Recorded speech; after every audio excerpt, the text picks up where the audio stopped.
Hello everybody and welcome to another video, and in this video I'm going to be reviewing the UCO original candle lantern kit.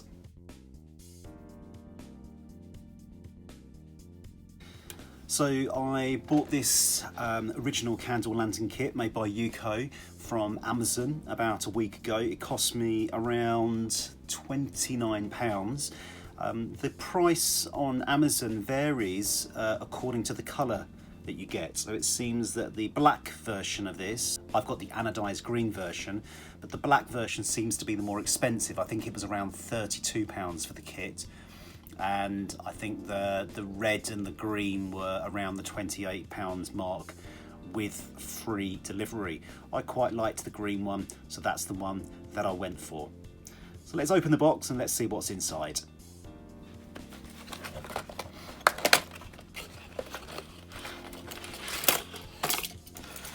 So we got the lantern itself. We've got a little reflector panel.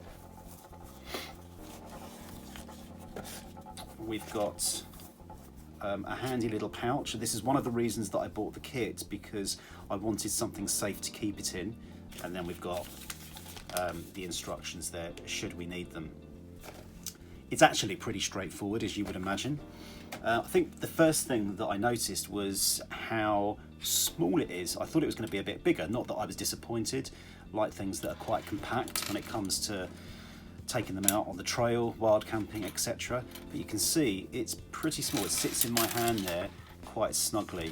We open it up and we can see that we've got the handle and a little chain and a hook there, which is useful for hanging it up, maybe outside of your shelter or maybe inside of your shelter. So in terms of how you get the lantern operational and open, it is as simple as holding it from the bottom and just pulling it out from the top there until it stops.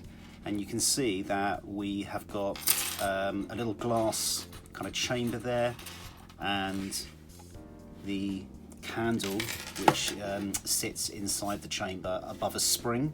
So the idea being that as it burns, the candle stays at the same height, so the spring just continues to push it up as it burns. So it's a really neat design. It's quite simple, but it's actually very, very clever at the same time.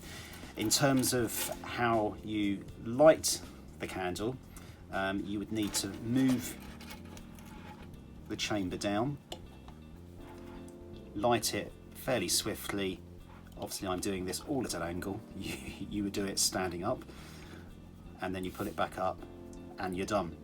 One thing I've learned is that the metal plate at the top does get very, very hot. Inevitably it's going to get hot because it's sitting right above a candle flame, but it does get very, very hot. So worth bearing that in mind when you're handling the lantern. In terms of the chamber itself, it remains pretty cool and easy to hold. The bottom is made of plastic and doesn't really slip around. It just sits nicely on the table or the surface that you happen to be using. The glass itself, just here, does warm up a little bit, but to be honest, you're not going to be touching it, but it's just worth bearing in mind, particularly maybe if you're using it around young family. And so on. But overall, I'm really impressed with it. As I say, when I first opened it, I thought, oh, it's a bit small, it's not going to do very much, but I'm really impressed. It's very, very light as well. So just sort of pushing it back together, popping that underneath, it's really neat. It's really neat and compact, and I could see that sitting really nicely amongst all of my wild camping kit when I'm out and about.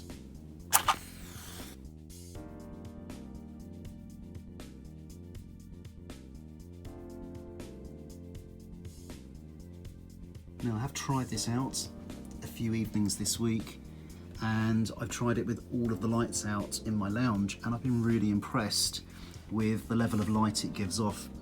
And I think the thing I like about it the most is that it's a nice alternative to the traditional kind of LED lantern, LED torch that a lot of us would tend to use. Now, as well as lighting the candle with the glass chamber pulled down, you can, if you want to, light it another way, and that is simply by unscrewing the chamber from the bottom and putting the whole thing out and then lighting it and putting it back in. I've not done it that way. So far I've just lit it from the top and it's been perfectly fine. Now you might notice that as I've moved this around during this filming, there's been a bit of a splash of wax coming out there onto the glass chamber, and some people have commented that the movement of the telescopic movement of the chamber going back into the main body can be a bit of a problem if you've got a build up of hardened wax inside the chamber. So what I've done this week is, after a couple of times of using it, I've just taken the whole thing apart, and then I've just got rid of the wax inside the glass chamber and the metal unit just there, and cleared it all out and used hot soapy water to get rid of any splashes of wax on there. So I think my plan is to kind of keep it clean as I go, so I don't encounter that build-up of wax that other people have spoken about. As mentioned, one of the other items that comes with this lantern kit is this little side reflector, handy if you want to redirect the light to a particular area when you're camping. Might be if you're reading. I don't know if it'd be bright enough to read from. I haven't really tried that out yet, but it might be that you just want to redirect that light over something that you might be doing. Okay, so I think I've worked it out. The idea is you turn it around, get the little hook on the reflector, you slot it in the back there, and then you push a bit of the chamber back down just there, and then it seems to sort of hold it there, but it sort of holds over the lip of the reflector there, and then you've got the reflector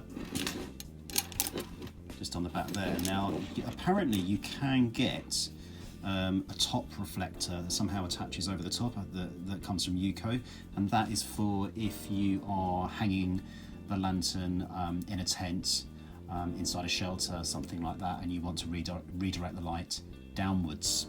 Okay, so that's the UCO original candle lantern kit. Gets my vote. I'm really impressed with it so far. I've had nothing but good reports of other users of these lanterns, and I'm really looking forward, once this lockdown is over, of getting out and trying it out in the countryside in the dark and enjoying that on a nice wild camping overnighter. So thank you very much for watching, everybody. I hope that's helpful. If it has been helpful, please can I ask you to give the video a thumbs up. Please also, if you have one of these already and you've got any tips or tricks or thoughts, get in the comments down below and let me know what those are. So thank you very much, everybody. Take care, and I'll see you on the next one.